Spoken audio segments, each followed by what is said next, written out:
Party మారిన ఎమ్మెల్యేల అనర్హతపై supreme court ఇచ్చిన తీర్పును బీఆర్ఎస్ బీజేపీ నేతలు స్వాగతించారు. ఇది ప్రభుత్వానికి చెంపపెట్టన్నారు.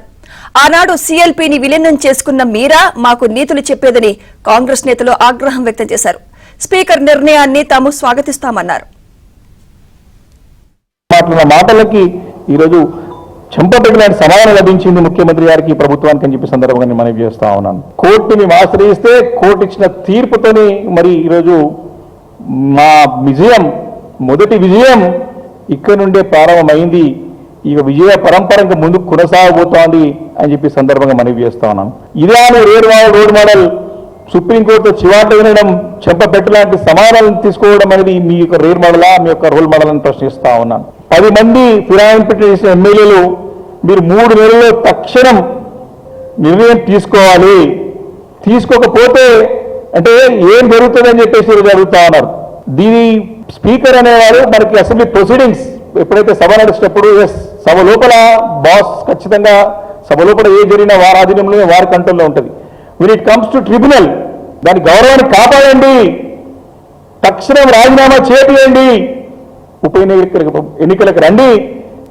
నీ మీద నీకు నమ్మకం ఉంటే, నీ పరిపాలన పైన నీ యొక్క 18 నెలల పరిపాలన పైన నేను రోల్ మోడల్ చెప్పుకుంటున్నావు కదా, నీకు నిజంగా దమ్ము ధైర్యం ఉంటే ఇమీడియట్ గా రాజీనామా చేసి 10 మందితో ఎన్నికలకు రా అని చెప్పేసి రేవంత్ రెడ్డిని మేము సవాల్ ఇస్తా ఉన్నాం. సో సుప్రీంకోర్టు అన్ని కేసుల్ని కలిపి క్లబ్ చేసేసి ఒక వర్డిక్ట్ ఇవ్వడం జరిగింది. చాలా సంతోషంగా ఈరోజు ప్రజాస్వామ్య స్ఫూర్తిని కాపాడే విధంగా ఈ వర్డిక్ట్ ఉన్నట్టుగా నేను భావిస్తూ ఉన్నాను.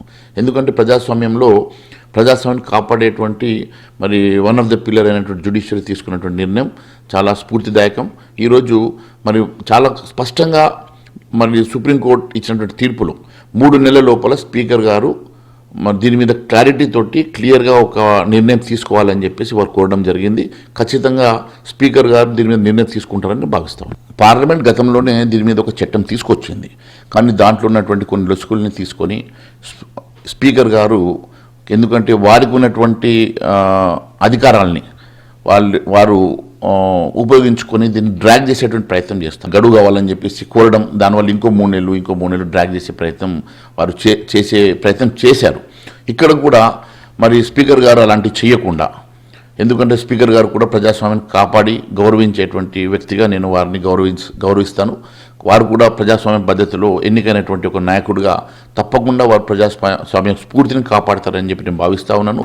సుప్రీంకోర్టు ఇచ్చిన తీర్పు ఈరోజు బీఆర్ఎస్ పార్టీకి చెంపపెట్టులాగా ఉన్నది. తెలివి తక్కువ ప్రకటనలు చేస్తున్న ఆ పార్టీ నాయకులు ఆ జడ్జిమెంట్ని కనుక చదివితే వాళ్ళకు అర్థమవుతుంది. స్పీకర్ అధికారాలను ప్రశ్నించలేదు, స్పీకర్ యొక్క హక్కును ఎప్పుడు కూడా సుప్రీంకోర్టు కానీ హైకోర్టు కానీ ఎప్పుడు కూడా ప్రశ్నించదు.